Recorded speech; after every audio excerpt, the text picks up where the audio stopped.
Ce n'est pas un livre, c'est un choc.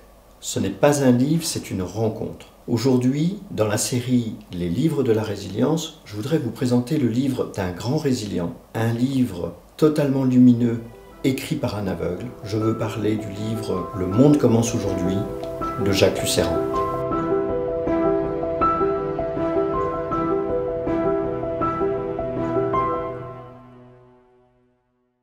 Bonjour, je suis Patrick Dubois, auteur, coach et conférencier.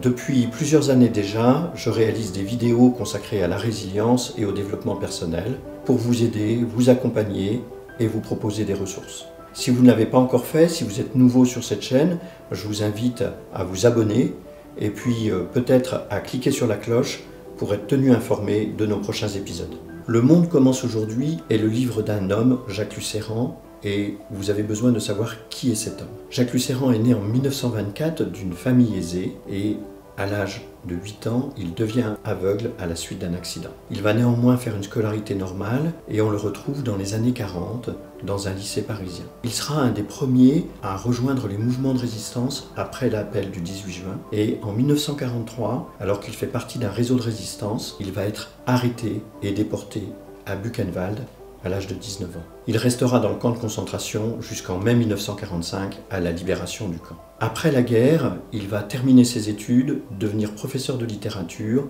et on le retrouve dans les années 50 en Virginie, aux États-Unis, comme professeur de littérature. C'est là qu'il va écrire le livre « Le monde commence aujourd'hui ». Qu'est-ce que nous raconte ce livre? Ce livre est le récit de son expérience et de ses rencontres à Buchenwald, de comment il a survécu. Mais au-delà du récit biographique, ce que nous raconte ce livre, c'est plusieurs choses. C'est d'une part l'importance du regard intérieur. En tant qu'aveugle, Jacques Lucéran nous explique comment il voit de l'intérieur. Dans ce livre, il raconte ainsi un épisode tout à fait étonnant où il montre comment la poésie permet de résister et de survivre au sein du camp. Et puis, troisième chose tout à fait paradoxale, dans ce livre, Jacques Lucéran nous montre quel est le rôle de la joie dans sa vie, y compris au sein du camp de concentration. C'est un livre tout à fait étonnant par ce qu'il raconte, mais aussi dans la manière dont il le raconte. Lorsque vous lirez ce livre, qui est un livre très important, très marquant, il va laisser en vous une empreinte, car il a une manière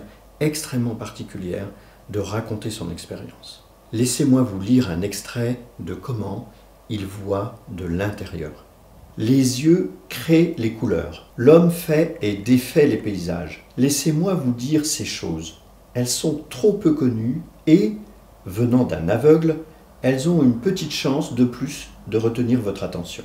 Les yeux font les couleurs. Bien sûr, pas les yeux physiques, ceux de l'ophtalmologie. Ces deux organes confus et fragiles en avant de la tête ne sont, après tout, que des miroirs. Les deux miroirs brisés, les yeux continuent de vivre. Ceux dont je veux parler, les vrais yeux, travaille au-dedans de nous. Tant pis si le vocabulaire fait défaut, s'il est faible. Voir, c'est un acte fondamental de la vie, un acte indéchirable, indestructible, indépendant des outils physiques dont il se sert. Voir, c'est un mouvement de la vie fait en nous avant les objets, avant toute détermination extérieure, avant les règles et après eux, si, par accident, les instruments matériels de la rencontre viennent à manquer. C'est au-dedans de vous que vous voyez. Si la lumière intérieure ne nous était pas donnée d'abord, et par conséquent les couleurs aussi, qui sont la monnaie de la lumière, jamais nous ne pourrions admirer les couleurs du monde. Voilà ce que je sais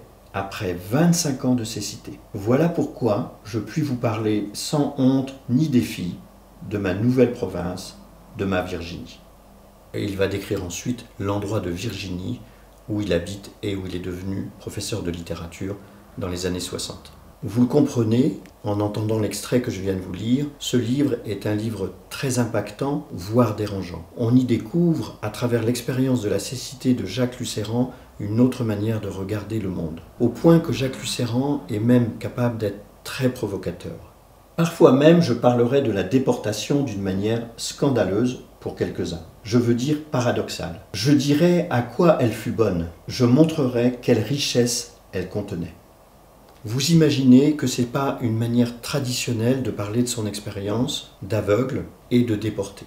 Je voudrais, pour vous donner définitivement envie de lire ce livre, vous citer un dernier extrait où il raconte une expérience particulière d'utilisation de la poésie dans le camp et des effets qu'elle produisait. Tous savaient qu'ils mourraient bientôt. Je sus également qu'aucun d'eux ne parlait français, pas même un peu, mais que, entendant un homme réciter des vers, il s'était jeté vers lui comme vers une nourriture.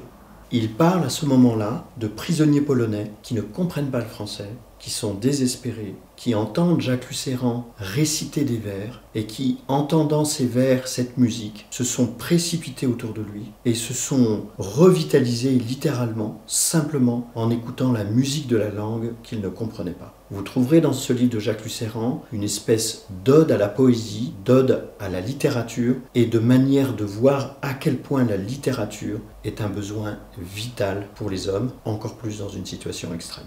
J'espère que ces extraits vous donneront envie de lire ce livre tout à fait exceptionnel, tout à fait marquant, qui vous permettra de comprendre à la fois profondément ce qu'est la résilience, mais aussi peut-être de connecter vous-même, en vous-même, ce qu'il pourrait y avoir dans cette expérience qui vous permettrait de vous relier à comment vous pouvez regarder à l'intérieur de vous, comment vous pouvez vous intéresser à la poésie et comment, au fond, la joie va vous permettre clairement de vivre dans le monde, quelles que soient les difficultés.